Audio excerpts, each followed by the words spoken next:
Good day to all of you.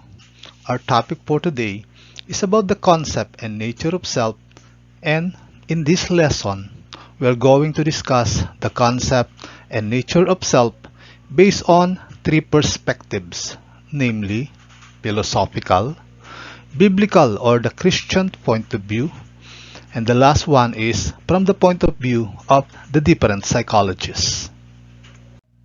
So let's begin our discussion into the perspective of the self based on philosophical discipline. The first philosopher that we are going to talk about is Socrates. From his point of view, know yourself. Socrates is principally concerned with men. He considers men from the point of view of his inner life. The famous line of Socrates, know yourself, tells its men to bring his inner self to light.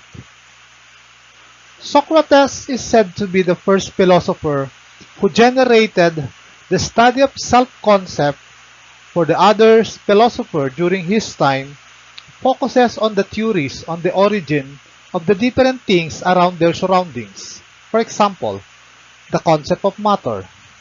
How do plants grow? Why there is such thing as rain, thunder and lightning, etc. But Socrates focused on the perception toward self-understanding. Socrates is also the first philosopher who conceptualized on the perceptions of our body's dual entity, which means we have a body and a soul. But the soul that Socrates is stating is not the soul referred by our religion. For him, our soul were already existed before we came into contact with this world. And this said soul is all-knowing of all the knowledge that this world could offer. But as soon as existed into this world through our birth, we will get detached from our other self, and the body of knowledge our soul previously had will be totally forgotten. And it is up to us now, upon knowing ourselves through all the knowledge and experiences that we will ascribe, we will back this inner knowledge to life. A bad man is not virtuous through ignorance. The man who does not follow the good fails to do so because he does not recognize it. Every time we do unrighteous things, it is not in the context of we are not aware of it, for naturally, our soul acquires the knowledge of this concept. But our physical being doesn't recognize the existence of this knowledge. For example, we are crossing on the street with a footbridge on it, but we still tend to jaywalk on that street. We are aware of our violation, only we did not permit ourselves to do what is the right thing. The core of Socratic ethics is the concept of virtue and knowledge. Virtue is the deepest and the most basic propensity of men. Knowing one's own virtue is necessary and can be learned. Righteousness is innate to every human being. Only there are times in our life that we are not exercising it. But through the knowledge that we will gain from all these experiences, possible through the consequence that we will face from this experience, knowledge of the right thing to do will come to us, and eventually redeeming our own virtue. Since virtue is innate in the mind and self-knowledge is the source of all wisdom, an individual may gain possession of oneself and be one's own master through knowledge. Our next philosopher is Plato. On his concept, the ideal self, the perfect self. According to Plato, man was omniscient or all-knowing before he came to be born into this world. With his separation from the paradise of truth and his long exile here on earth, he forgot most of the knowledge he had. Plato is a student of Socrates, and because of that, he adheres all the pedagogy of his teacher. Thus, he also believed on the context of the duality of the entity of body and soul. And we are all knowing of the different knowledge prior to our earth's existence. But upon the detachment of ourself, which happens during our existence here in this world, all those knowledge came to vanish. However, by constant remembering, through contemplation and doing good, he can regain his former perfections. Plato also believed on the redemption of the stock knowledge and regaining of our former perfections through continuously practicing good things based on our day-to-day experiences. Plato also added the three components of the soul: the rational soul, the spirited soul, and the appetitive soul. In addition to his teacher concept of soul, Plato added the three components of the soul, namely rational soul, spirited soul, and appetitive soul. Rational soul refers on our knowledge. Spirited soul refers to our feelings or emotions, while appetitive soul refers to all our desires. He emphasizes that justice in the human person can only be attained if the three parts of the soul are working harmoniously with one another. The unity of these three souls is important for attaining happiness in all our undertakings, for the contradicting of these souls will cause chaos experiences to us. For example, our spirited soul experiences the feeling of sadness. Our appetitive soul will dictate that you should engage into drinking or other vices for you to forget your feelings of sadness. On the other hand, your rational soul will insist that engaging into drinking or other vices may cause harm on you.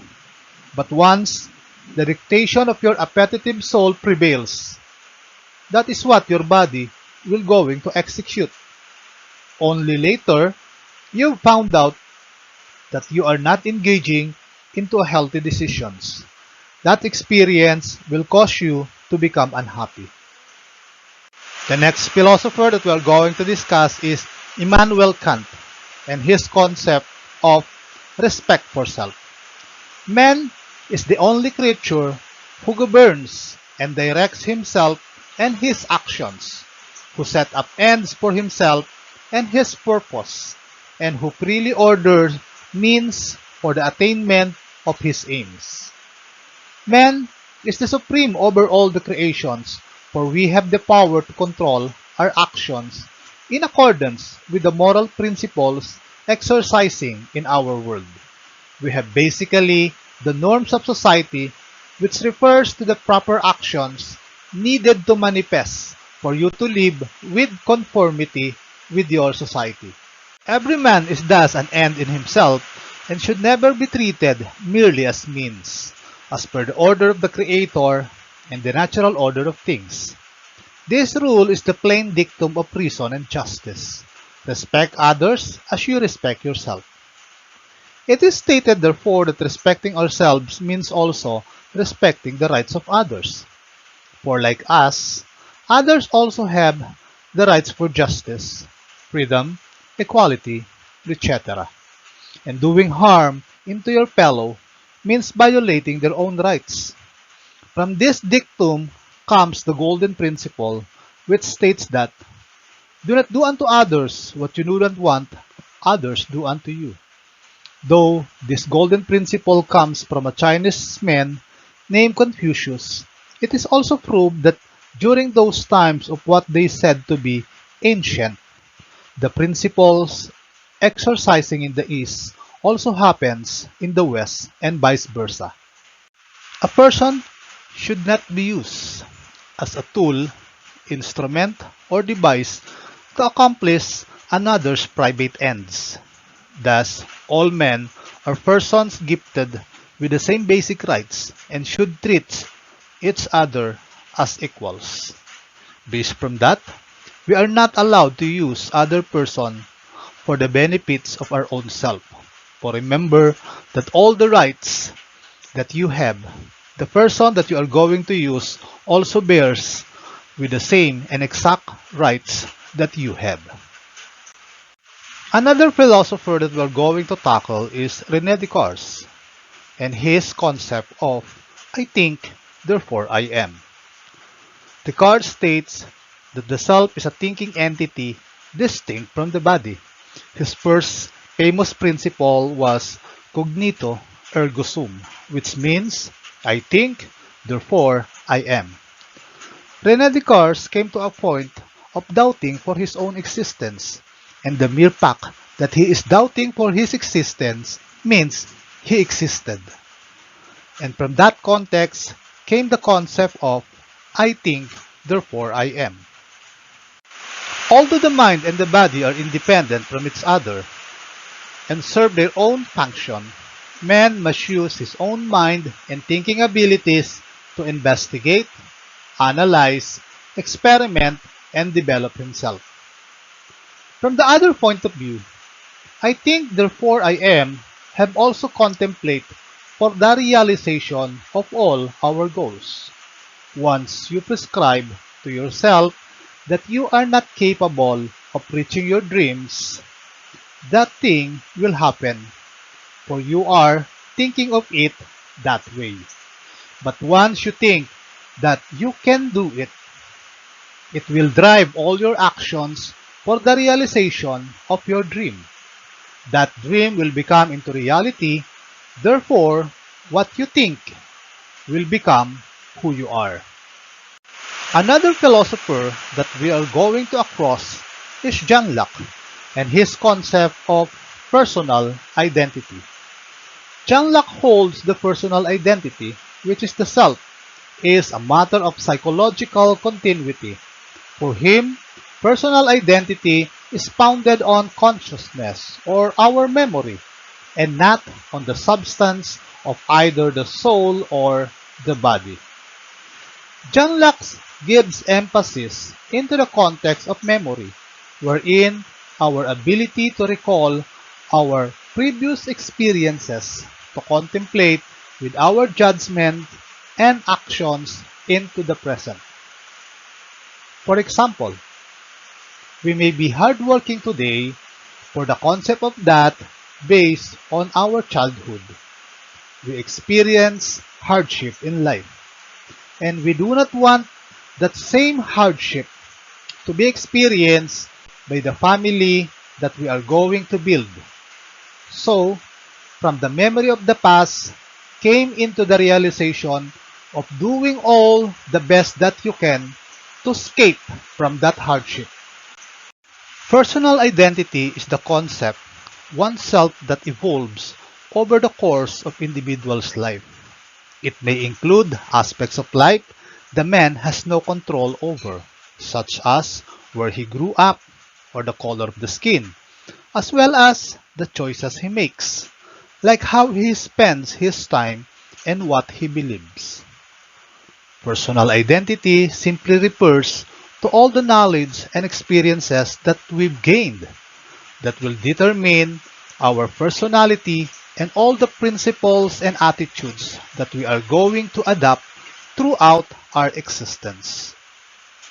The last philosopher that we are going to discuss from this context of concept and nature of the self is David Hume, and his concept of the self is the bundle theory of mind. Hume is skeptical about the existence of the self, specifically on whether there is a simple, unified self that exists over time. For him, man has no clear and intelligible idea of the self.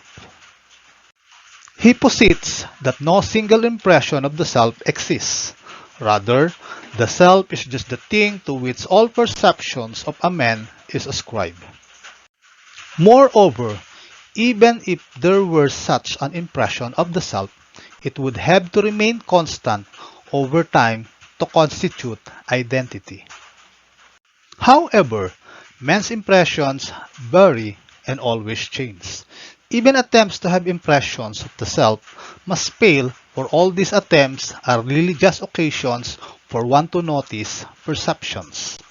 According to David Hume, self-judgment does not depict into a single phase of life, for it is for you to come up with a concise perception of yourself.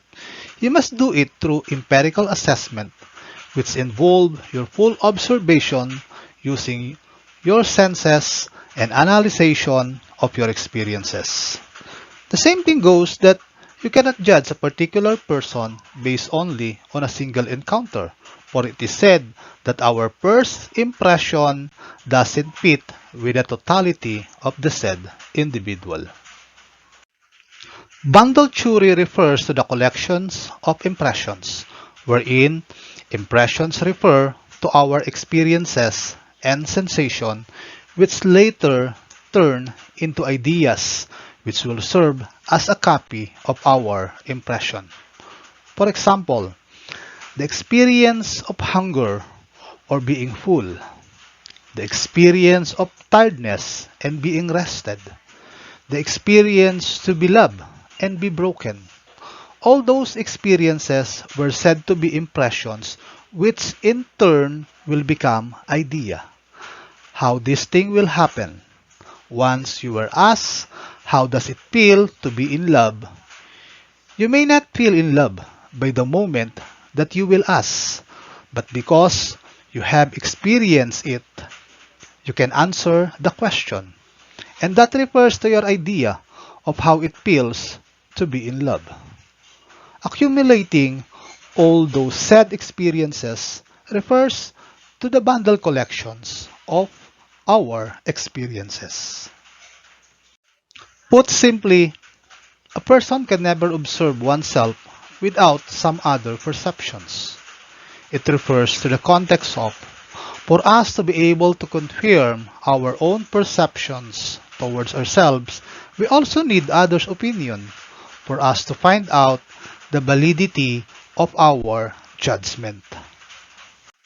Thus, Hume asserts that what we call the self is really just a bundle or collection of different perceptions which succeed each other with an inconceivable rapidity. That's all for this lesson about the philosophical view of the nature and concept of self. Goodbye and see you on our next video.